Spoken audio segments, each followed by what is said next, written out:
Bapak, Ibu, saudara-saudari sekalian yang terkasih di dalam Tuhan, kalau kepada kita sekalian diperhadapkan macam-macam gambar Yesus, ada gambar Yesus yang sedang memikul atau menggendong domba. Ada gambar Yesus yang sedang mengajar orang banyak. Ada gambar Yesus yang sedang terpaku di kayu salib. Ada gambar Yesus yang masih bayi digendong Ibu Maria. Kira-kira kecenderungan ibu bapa mau pilih gambar yang bagaimana?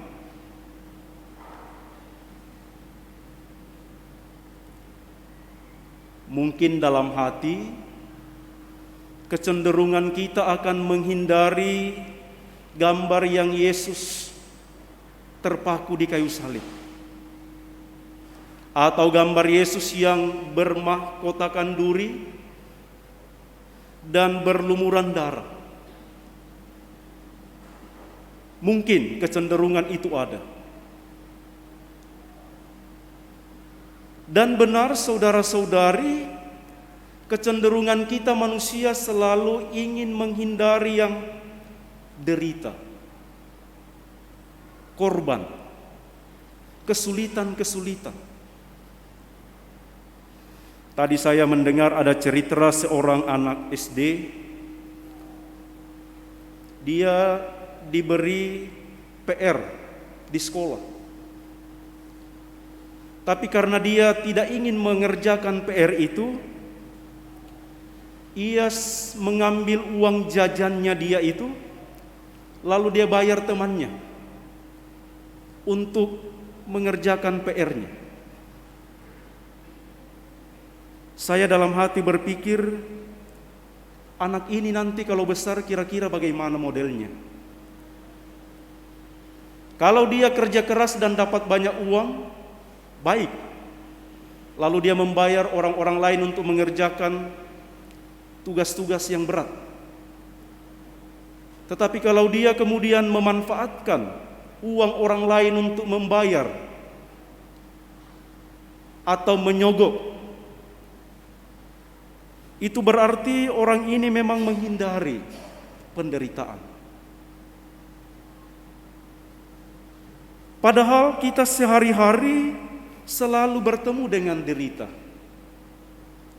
Apalagi masa pandemi COVID-19, kita semua mengalami betapa sulitnya, betapa kesulitan hidup terasa lebih berat di zaman pandemi ini. Hari ini ibu bapak saudara-saudari, Yesus justru mengajar kita untuk melihat Dia sebagai Mesias yang kita ikuti, sebagai anak manusia, sebagai putra Allah, tetapi justru mengajarkan kepada kita, Ia akan mengalami derita. Ia akan ditolak. Ia akan menderita dan disalibkan. Itu berarti ibu bapak saudara-saudari sekalian, kebangkitan Kristus, penebusan yang kita alami, pembebasan kita dari dosa dilalui melalui penderitaan. Diterima melalui Yesus yang wafat di salib.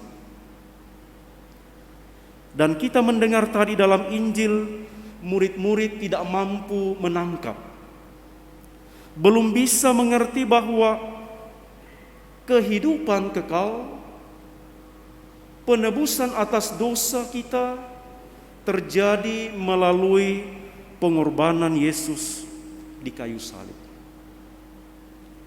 Kerelaan Yesus untuk menanggung derita, untuk mengalami pengorbanan, justru melalui itulah kita diselamatkan.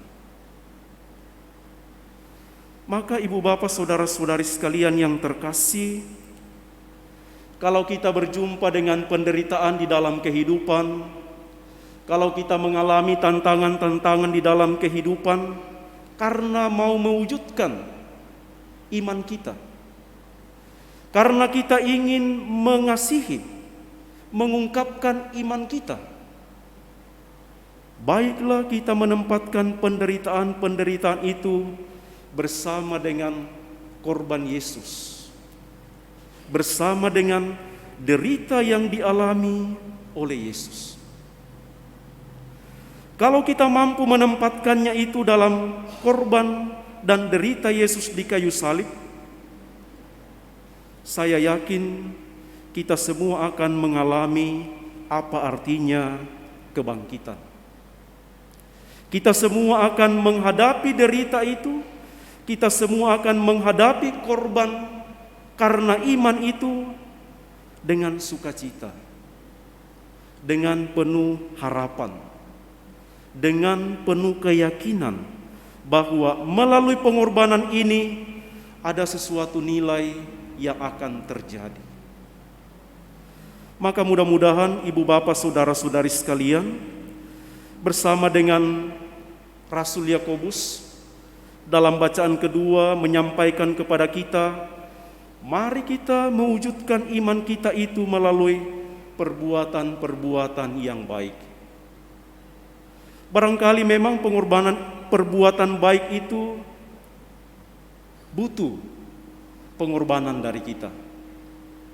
Barangkali memang perbuatan baik itu membuat kita merasa menderita,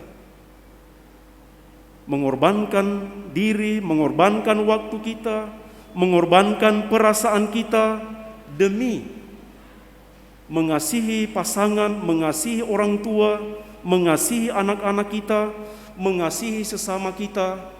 Maka pengorbanan itu kita akan terima sebagai perwujudan iman kita. Karena bagian terakhir dalam Injil hari ini kepada kita dikatakan, setiap orang yang mau mengikuti aku harus menyangkal diri, memikul salibnya, dan mengikuti aku. Mari kita mohon dalam perayaan Ekaristi ini, mudah-mudahan kita diteguhkan dan dikuatkan untuk mengikuti Kristus yang rela wafat, rela berkorban di salib demi menebus dan demi keselamatan kita. Semoga demikian.